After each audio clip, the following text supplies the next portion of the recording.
Yung potential future nito guys, maaari kayong maka-experience ng mga pagsubok, challenges. Pero, success ang kapalit nito guys. So, ito yung mga blessings in disguise in the future mga kapiksi. Kasi aalisin ni universe sa inyo yung mga unwanted, unnecessary na kumakain ng mga energies nyo mga kapiksi, and papalitan niya yan ng something na mapapakinabangan nyo para magdala ng success at tagumpay sa inyo. So that's how the universe works mga kapiksi. Yung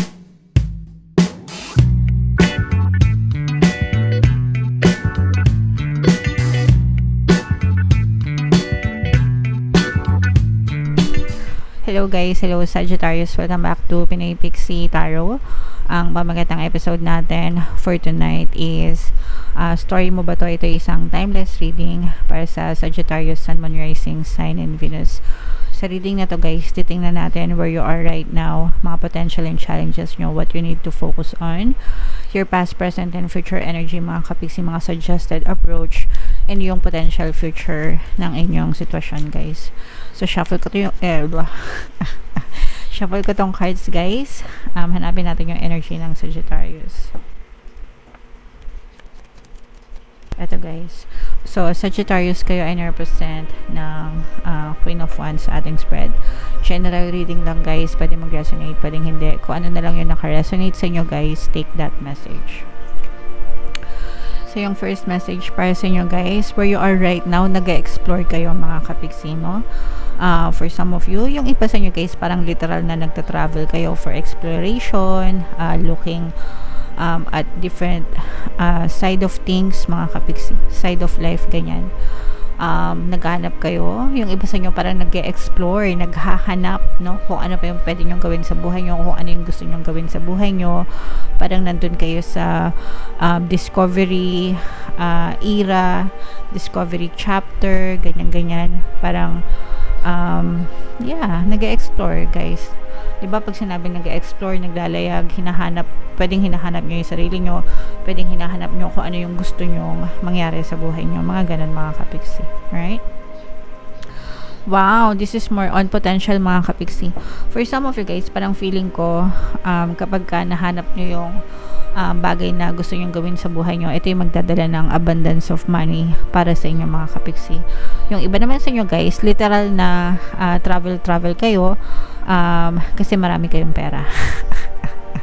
Okay, nagda-travel kayo kasi marami kayong mga pera, mga kapiksi, so parang ini-enjoy nyo lang yung pagda-travel. Pero for some of you guys, parang nagda-travel kayo kasi ang aim nyo, ang goal nyo is talagang magkaroon ng maraming pera, umunlad, umasenso, kaya kayo nag-explore mga kapiksi kasi gusto nyo maka-experience ng abundance of money, abundance of wealth, abundance of riches mga kapiksi. Okay, so ito guys, i-mind nyo na yan, mind, pera, mind, money, money affirmations guys na palagi ko sinishare sa ating channel. Money come to me, palagi ko may pera, palagi ko nagkakapera. I'm the king of abundance, I'm the queen of abundance. Okay, so i-comment nyo yan guys sa comment section. Palagi nyo sabihin, gawin yung mantra, gawin yung chant, no, para talagang ma-attract nyo yung pera sa buhay nyo guys. What you need to focus on guys, huwag kayong matakot na magsimula ng bago, no? Ito yung kailangan nyo i-focus. Huwag kayong matakot na mag-start, huwag kayong matakot na magsimula sa simula, magsimula ng wala, ganyan. Everything, everybody, everyone, nag-start yan sa nothing, from nothing to something, di ba? Yung mga successful na tao, yung mga mayayaman na tao, yung mga famous na tao, rich and famous, yan, they all started from nothing mga kapiksi hanggang sa naging something sila, from nobody to somebody. Okay, so kayo din guys, wag kayong matakot na magsimula sa wala guys, and palaguin nyo, palakihin nyo, diba?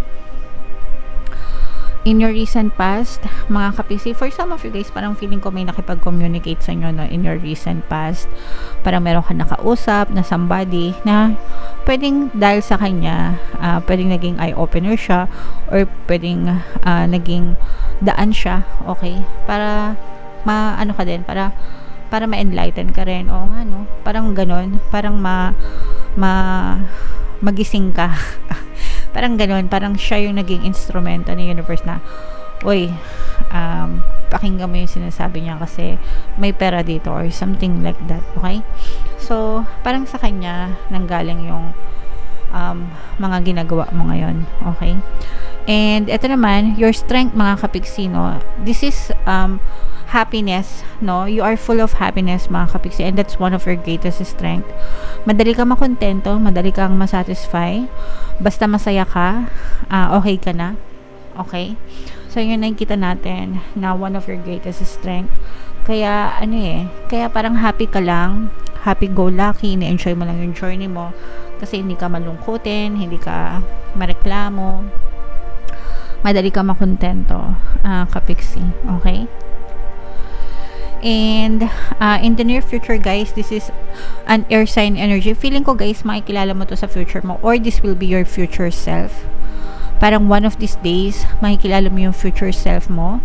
Ibig sabihin, pwede kang mag-quantum jump mga kapiksi, and parang makikita mo yung sarili mo na successful, malayo na yung narating, o kaya nag-mature, mas naging matalino, ganyan, mas naging logical, okay? So, parang nakikita mo yung sarili mo in the near future. Parang yung dream self mo dati, makikita mo na siya in the near future. So, parang mag-quantum jump ka, mga kapiksi. Naintindihan nyo ba? I hope that makes sense. Sana naintindihan nyo.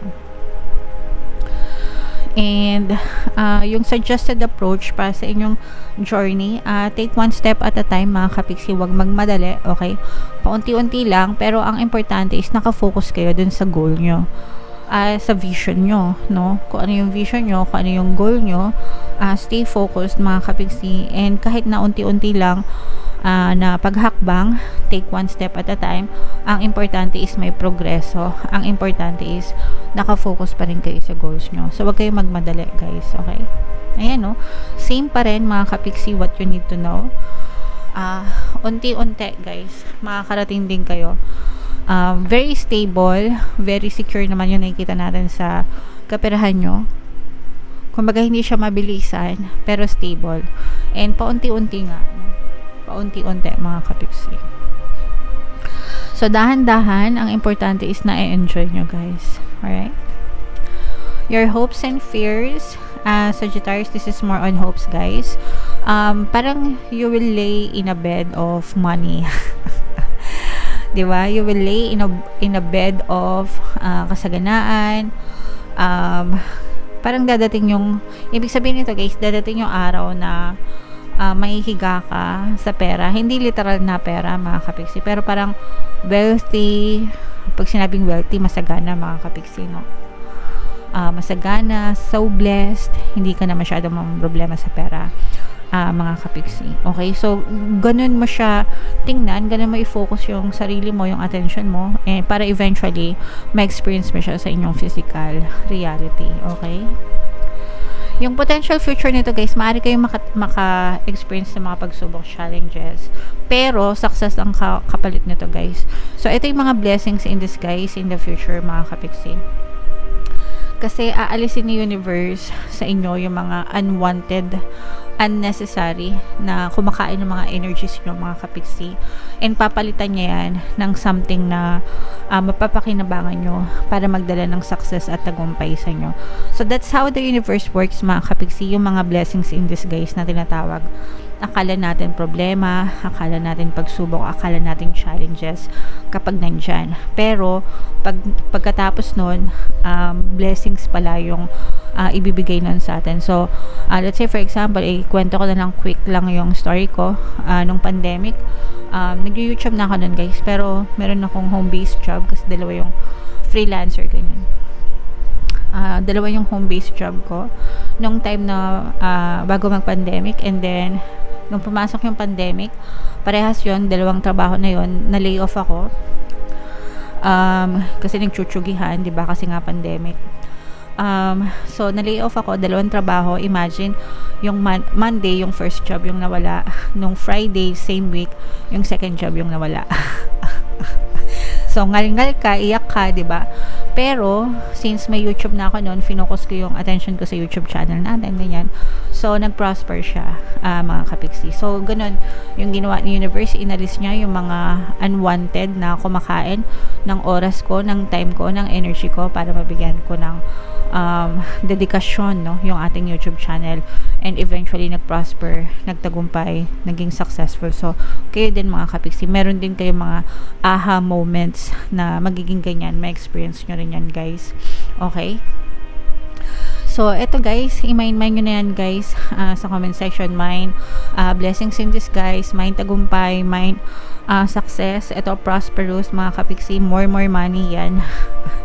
I-mind nyo yan guys sa comment section, deserve nyo lahat yan, Sagittarius. Okay, so comment down below mga kapiksi if naka-resonate kayo dyan. Tingnan natin yung mensahe sa inyo guys. Shuffle ko to, habang sinushuffle ko to, panoorin nyo muna yung video natin regarding sa ating paano mag-manifest ng abundance video course.